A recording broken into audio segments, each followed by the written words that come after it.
আপনি কিভাবে অনলাইনে আপনার ইনকাম ট্যাক্স সাবমিট করবেন, তো এই বিষয়টি আমি আজকে আপনাদেরকে দেখাতে চাই। প্রথমত আপনি আপনার কম্পিউটার স্ক্রিনের যে কোনো একটি ব্রাউজ ওপেন করবেন। ওপেন করার পর যদি আপনি ই-ট্যাক্স ই-ট্যাক্স লিখে ইনপুট করেন, তাহলে আপনার সামনে এরকম একটি ওয়েবসাইট চলে আসবে। জাস্ট ই-রিটার্নে ক্লিক করবেন। এই রিটার্নে আসার পরে এই যে দেখুন এখানে 6টি অপশন আছে, সেখান থেকে ই-রিটার্ন অপশনে ক্লিক করবেন। তো আপনি যদি এখানে বলা হচ্ছে যে are you registered in e return system, অর্থাৎ আপনি যদি ই-রিটার্ন সিস্টেমে রেজিস্টার্ড হয়ে থাকেন তাহলে আই অ্যাম অলরেডি রেজিস্টার্ড এই বাটনে ক্লিক করবেন। আর আপনি যদি রেজিস্টার্ড না হয়ে থাকেন তাহলে I am not yet registered এই অপশনে ক্লিক করবেন।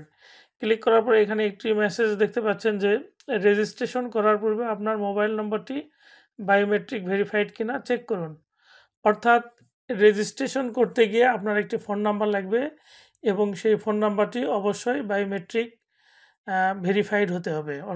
তারপরে আপনি ওকে, যদি আপনার বায়োমেট্রিক সিম থাকে তাহলে অবশ্যই ওকে বাটনে ক্লিক করবেন। ক্লিক করার পরে এইখানে গিয়ে আপনার টিআইএন নাম্বার দিবেন, তারপরে দিবেন আপনার মোবাইল নাম্বার দেওয়ার পরে এখানে ক্যাপচা এন্ট্রি করবেন। এন্ট্রি করার পর ভেরিফাইড হবে এবং আপনার ফোনে মেসেজ যাবে এবং সেখানে একটা ওটিপি থাকবে। পরবর্তীতে সেই ওটিপি দিয়ে আপনি রেজিস্ট্রেশনটা সম্পন্ন করবেন। তো আমি মনে করছি যে আপনার অলরেডি রেজিস্ট্রেশন করা আছে বা আপনি ইতিমধ্যে আপনার রেজিস্ট্রেশনটি সম্পন্ন করেছেন। তো এখন রেজিস্ট্রেশনটি সম্পন্ন করার পরে পুনরায় আপনি ই-রিটার্ন সাইটে যাবেন এবং সেখান থেকে ই-রিটার্ন অপশনে ক্লিক করবেন। ক্লিক করলে এখানে আসবে আই অ্যাম অলরেডি রেজিস্টার্ড। তো আমি আমার আইডি পাসওয়ার্ড দিয়ে এবং ক্যাপচা এন্ট্রি করে, অবশ্যই আপনাকে যে ক্যাপচা আছে বা এখানে যে চিহ্নগুলো আছে সেটি দিয়ে আপনাকে টাইপ করে দিতে হবে এবং এটি ভুল হওয়া চলবে না। যদি ভুল হয় তাহলে আপনি লগ ইন করতে পারবেন না। তারপরে আমি সাইন ইন করলাম। সাইন ইন হচ্ছে। তো এটি আমার আইডিতে আমি প্রবেশ করলাম। এরপরে বাম পাশে দেখতে পাচ্ছেন যে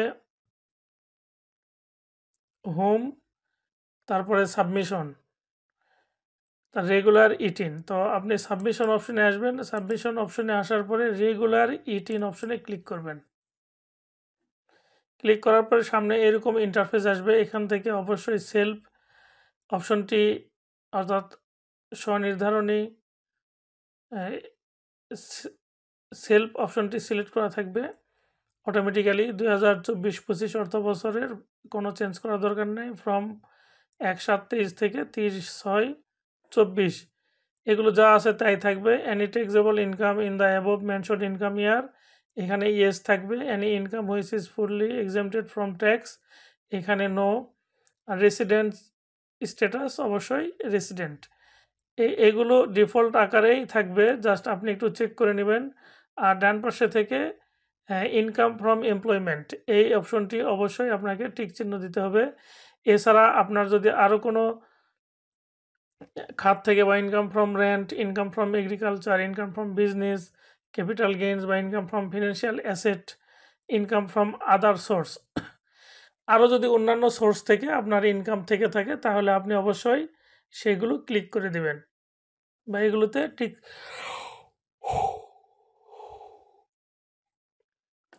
আপনি টিক চিহ্ন দিয়ে দিবেন। তো আমি মনে করতেছি যে আমার ইনকাম ফ্রম এমপ্লয়মেন্ট, অর্থাৎ এমপ্লয়মেন্টের বাইরে আমার কোনো ইনকাম নেই। এরপরে যাব save and continue. Save and continue আসার পরে প্রথমেই দেখতে পাচ্ছেন location of main source of income, অর্থাৎ আপনি যে ইনকাম করেন আপনার লোকেশনটি কোথায়। এটা Dhaka city corporation, north, south, Chattogram, other city corporation, আর হচ্ছে অ্যানি আদার এরিয়া। তো আমি মনে করতেছি অ্যানি আদার এরিয়ায় আপনি আছেন। তো অ্যানি আদার এরিয়া আমি ক্লিক করে দিলাম। তারপর এখানে বলা হচ্ছে claim tax rebate for investment, অর্থাৎ মানে বিনিয়োগের উপরে আমার কর রেয়াত আমি পাবো কি না, তাহলে অবশ্যই ইয়েস দিলাম।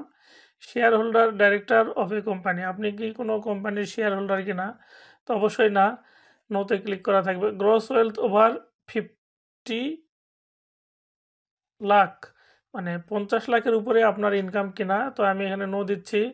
অন মোটর কার আছে কিনা, নো দিলাম। অন অফশোর প্রপার্টি, অর্থাৎ আপনার কোনো বৈদেশিক সম্পদ আছে কিনা, সেটি তো আমি নোতে ক্লিক করলাম। Have house property in any city corporation, অর্থাৎ কোনো সিটি কর্পোরেশন এরিয়াতে আপনার যদি কোনো প্রপার্টি থাকে তাহলে ইয়েস দিবেন, আর না থাকলে নো দিবেন। তো আমি এখানে নো দিলাম, তারপর সেভ অ্যান্ড কন্টিনিউ। এখন আমি চলে আসছি ইনকাম অপশনে। তো এই জায়গাগুলোতে আপনি আপনার তথ্য দিয়ে পূরণ করে নেবেন। তো এখানে আমি কিছু ইনফরমেশন দিয়ে ফিল আপ করে রাখছি, যে দেখুন এখানে বলা হচ্ছে যে government pay scale payment note through আইবাস বা প্রাইভেট বা আদার কোম্পানি। তো আপনার ক্ষেত্রে যেটা প্রযোজ্য আপনি সেটি সিলেক্ট করে দেবেন। তো আমি সিলেক্ট করে দিচ্ছি government pay scale payment through আইবাস plus plus, এটি আমি সিলেক্ট করে দিলাম। তারপর আপনার নেম অফ দ্য অফিস, আপনার অফিসের নাম লিখে দিবেন, ডেজিগনেশন দিবেন, দেওয়ার পরে আপনার যে বেসিক পে অর্থাৎ আপনার মূল বেতন 12 মাসের টোটাল মূল বেতন কত, এটি অবশ্যই আপনার স্যালারি স্টেটমেন্ট থেকে দিয়ে দিবেন, অথবা আগে থেকে এটি ক্যালকুলেশন করে নেবেন। তো আমি এখানে দিচ্ছি 3,21,120 টাকা। হাউস রেন্ট অ্যালাউন্স দিলাম 1,28,448 টাকা। মেডিকেল অ্যালাউন্স 18,000 টাকা। বাংলা নিউ ইয়ার অ্যালাউন্স অর্থাৎ নববর্ষ ভাতা 5,352 টাকা। ফেস্টিভ্যাল অ্যালাউন্স বা উৎসব ভাতা, এখানে দুইটা বেসিক আপনার সমষ্টি যেটা সেটা দেবেন। আমি এখানে দিলাম 53,520 টাকা। এছাড়া ডিয়ারনেস অ্যালাউন্স বা স্পেশাল বেনিফিট, অর্থাৎ গত অর্থ বছরে থেকে শুরু করে যে 5% স্পেশাল বেনিফিট দিচ্ছে সেটা অবশ্যই দিবেন, আর এটি মিনিমাম হবে 1,000, 1,000-এর নিচে হবে না। আর জিপিএফ ইন্টারেস্ট যেটা আছে সেটি থাকবে, সেটি এখানে লিখে দিবেন। এছাড়া আর আপনার যদি আরও কোনো অপশন থাকে, এই প্লাস অপশনটি বা অ্যাড মোরে গিয়ে ক্লিক করে এরিয়ার pay, appointment pay, batsman allowance, এই যে আরও যে বিষয়গুলো আছে বা এডুকেশন অ্যালাউন্স, এগুলো যদি থাকে আপনি সেটা দিয়ে দিবেন, আর না থাকলে তো নাই। তারপর এখানে ওনারিয়াম আছে, তো আমি মনে করছি যে আমার আর অন্য কোনো কিছু নেই, তো এই কারণে আমি এই অপশনগুলো রাখতেছি এবং এরপরে সেভ অ্যান্ড কন্টিনিউতে ক্লিক করলাম। সেভ অ্যান্ড কন্টিনিউতে আসার পরে আপনার যদি লাইফ ইন্স্যুরেন্স থাকে তাহলে এখানে ক্লিক করে এই জায়গাতে আপনি আপনার বিবরণ দিয়ে দিবেন, ইন্স্যুরেন্স কোম্পানির নাম দিবেন, পলিসির নাম দিয়ে দিবেন, অ্যামাউন্ট দিয়ে দিবেন। তো ডিপোজিট পেনশন স্কিম বা ডিপিএস যদি থাকে তাহলে এখানে এই অপশনগুলো দিয়ে দিতে হবে। আপনার যদি কোনো সঞ্চয়পত্র থাকে তাহলে সঞ্চয়পত্রের জায়গাগুলো প্রতিটা ঘর ফিল আপ করতে হবে। এছাড়া মিউচুয়াল ফান্ড যদি থাকে সেটা দিতে হবে। এগুলো প্রত্যেকটি ঘর যদি আপনার সেই পরিমাণ থাকে তাহলে সেই ঘরগুলোতে ক্লিক করে আপনি প্রয়োজনীয় তথ্য দিবেন। তো আমি আমার উপরের আমি মনে করতেছি যে আমার এগুলোতে কোনো কিছুই নেই, এজন্য আমি টিক মার্ক উঠিয়ে দিলাম। তবে জেনারেল প্রভিডেন্ট ফান্ড বা জিপিএফে আছে যে টাকা, আপনি এখানে অ্যাকাউন্ট নম্বর দিবেন, সেই সাথে কন্ট্রিবিউশন অর্থাৎ কত টাকা জমা আছে,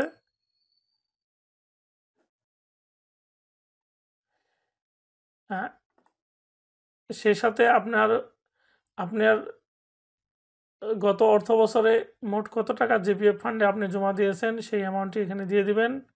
আরও যদি কোনো অপশন থাকে তাহলে সেগুলো দিবেন।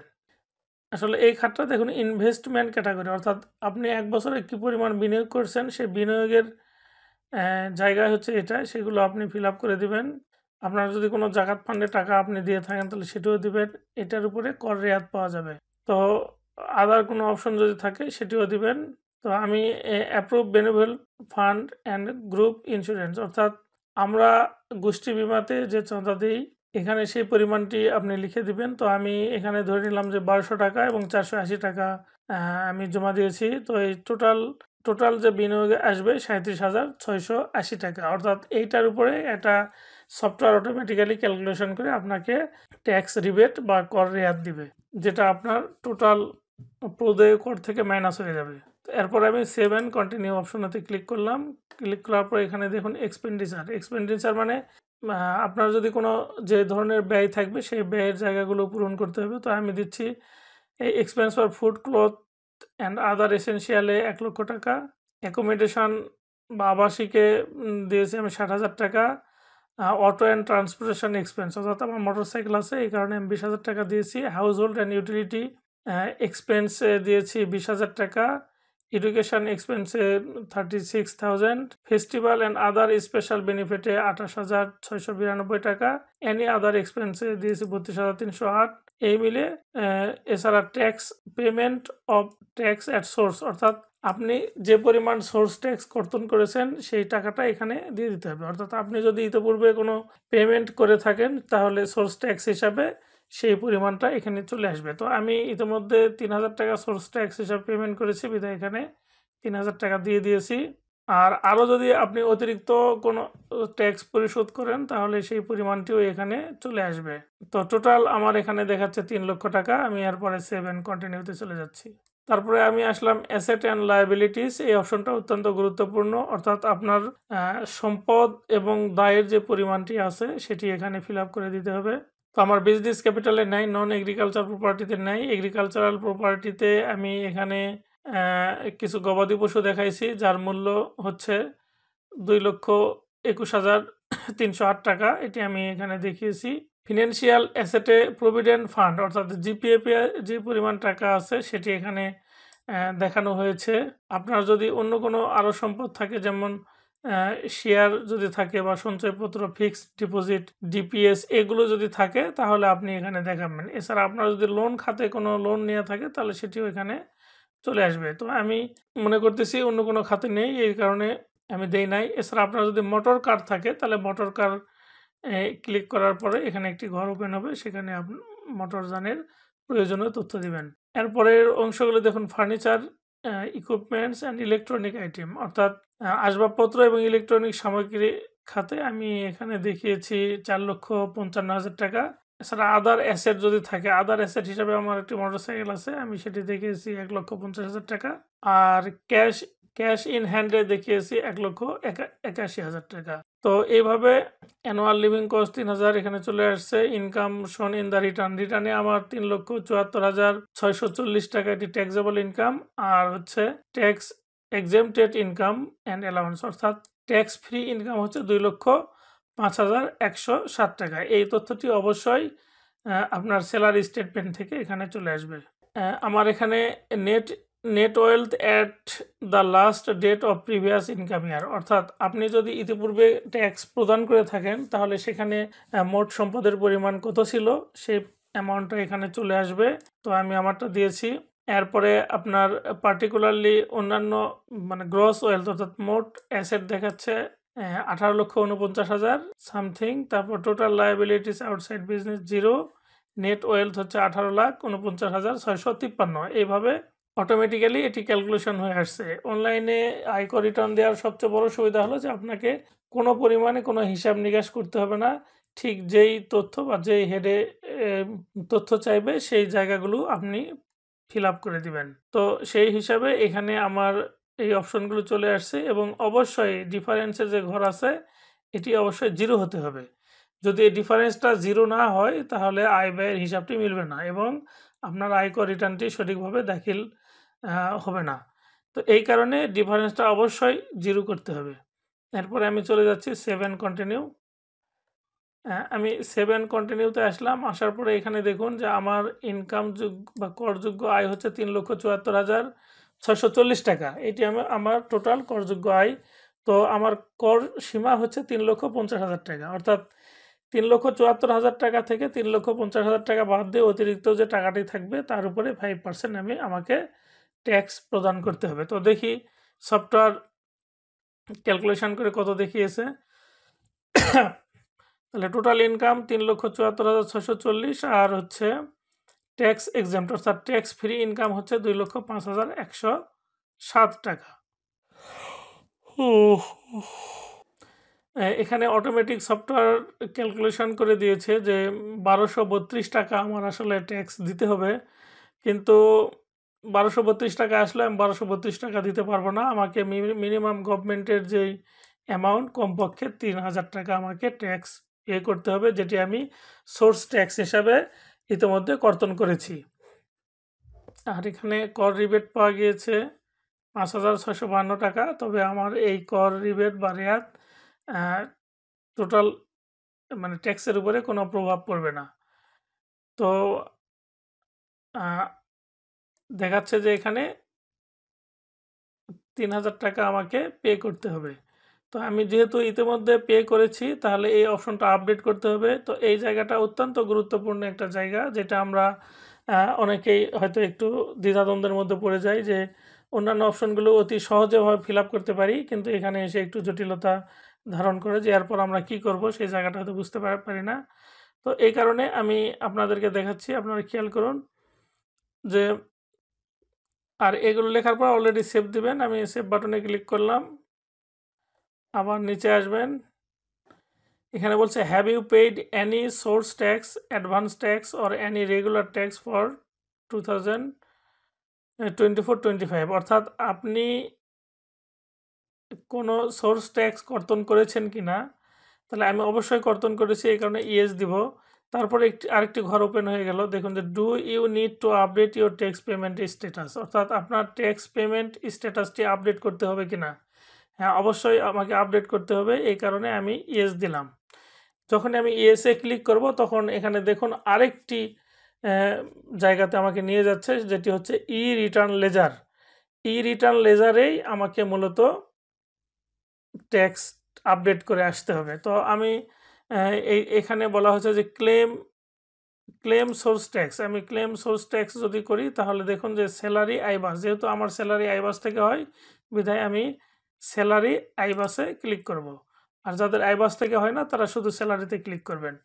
তো এখানে আমার এই জায়গাটা অত্যন্ত গুরুত্বপূর্ণ, বিশেষ করে যারা আইবাস থেকে যাদের বেতন হয় এবং সোর্স ট্যাক্স কর্তন করেন, অতি ভালোভাবে মনোযোগভাবে এই জায়গাটা খেয়াল করবেন। তো আমি গত 9 মাসে আমার আইবাস থেকে স্যালারি হয়েছে এবং সোর্স ট্যাক্স হিসাবে আমার কর্তন হয়েছে 2,250 টাকা। তো এই কারণে আমি 2,250 টাকা ক্লেম করছি। করার পরে আমি সার্চ অপশনে ক্লিক করলাম। তো এখানে দেখাচ্ছে যে 2023-24 ইনকাম ইয়ারে আমার 2,250 টাকা আইবাসের মাধ্যমে জমা হয়েছে। তো আমি এটি ক্লোজ করলাম। ক্লোজ করার পরে এখানে সেভ অপশনে ক্লিক করব। দেখুন সেভ অপশনে ক্লিক করার পরে এখানে 2,250 টাকা চলে আসছে, কিন্তু আমাকে তো মিনিমাম 3,000 টাকা দিতে হবে। তাহলে আমি অতিরিক্ত আর 750 টাকা কিভাবে দেব? এটা হলো অত্যন্ত গুরুত্বপূর্ণ একটি বিষয়। তো কোনো সমস্যা নেই, এটি আমি চালানের মাধ্যমে 750 টাকা জমা করেছি। এই হচ্ছে চালানের কপি। আমি এখন এই চালানের কপিটি এখানে প্রয়োজনীয় তথ্য দিয়ে এই চালানের যে কপি এবং রেফারেন্স নাম্বার আছে সেটি আমি এখানে অ্যাড করে দেব। তো এখন এটি করার জন্য আমি যাব স্যালারি আদার অপশনে। স্যালারি আদারেতে এসে এখানে বলছে যে ডিপোজিট অথরিটি অবলিক পারসন। তো এখানে আমি আমার নাম দিলাম, এখানে রেফারেন্স নাম্বার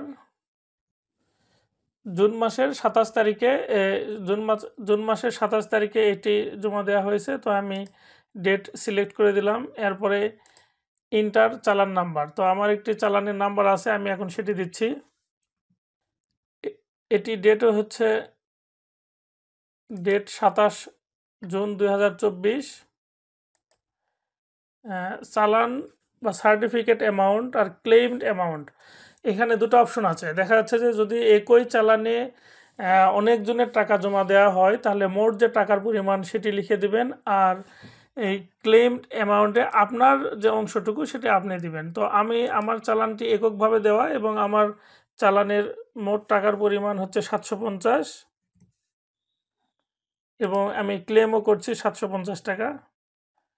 ব্যাংকের নাম আমি সোনালী ব্যাংকে জমা দিয়েছি, সোনালী ব্যাংক পিএলসি, এবং ব্রাঞ্চের নামটিও আমি দিয়ে দিলাম। দেওয়ার পরে আমি সেভ বাটনে ক্লিক করলাম। এখানে এখানে দেখতে পাচ্ছেন যে 750 টাকা এখানে চলে এসেছে। তো এইভাবে দেখুন যে চালানের মাধ্যমে আমার 750 টাকা অ্যাড হয়ে গিয়েছে। এখন আমি যাব ট্যাক্স পেমেন্ট স্ট্যাটাস। তো ট্যাক্স পেমেন্ট স্ট্যাটাসে দেখুন এখানে দেখাচ্ছে যে ডান। এরপর আমি পুনরায় যাব গো টু ই রিটার্ন। আমি গো টু ই রিটার্নে গেলাম। এখানে দেখুন দেখাচ্ছে যে টোটাল পেমেন্ট পেয়েবল 3000 বা 3000 টাকা, আর সোর্স ট্যাক্স হিসাবে আমি 3000 টাকা কর্তন করেছি। এটি আপডেট হয়ে আসছে। আমি এখন আপনি আপনার এই যে রিটার্ন রিভিউতে গিয়ে পুরোটা চেক করে নিতে পারেন।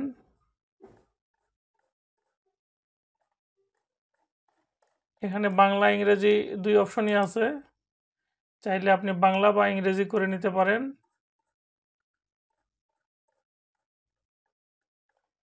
পুনরায় আপনারা একটু চেক করে নেবেন। এই যে এখানে দেখাচ্ছে যে আইবাস থেকে 2250 টাকা এবং ম্যানুয়ালি 750 টাকা যোগ হয়ে গেছে। সব কিছু যদি ঠিক থাকে আরেকটা বার একটু দেখে নিতে পারেন।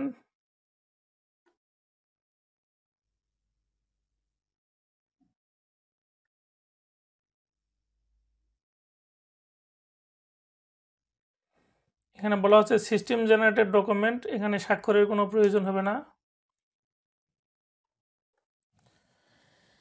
তো এইভাবে দেখার পরে সব কিছু যদি ঠিক থাকে তাহলে আপনি এটি অনলাইনে সাবমিট করে দিবেন। তো আমি রিটার্ন ফাইলটি সাবমিট করে দিচ্ছি।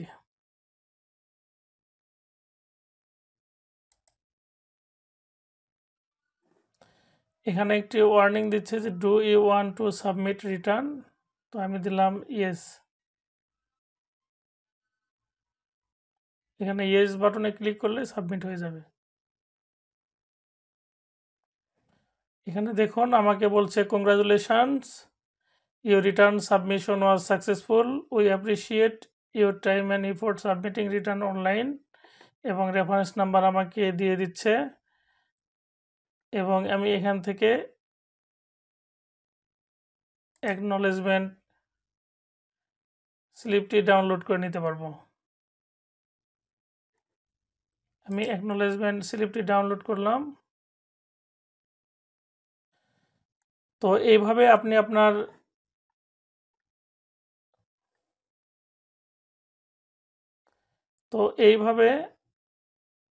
আপনার আয়কর রিটার্নটি দাখিল করতে পারবেন অতি সহজে। তারপর আপনি ট্যাক্স রেকর্ডে গিয়ে দেখতে পাবেন, আপনি রিটার্ন ফর্মটি টোটাল দেখতে পারবেন এবং এটিকে ডাউনলোড বা প্রিন্ট আউট করে নিতে পারবেন।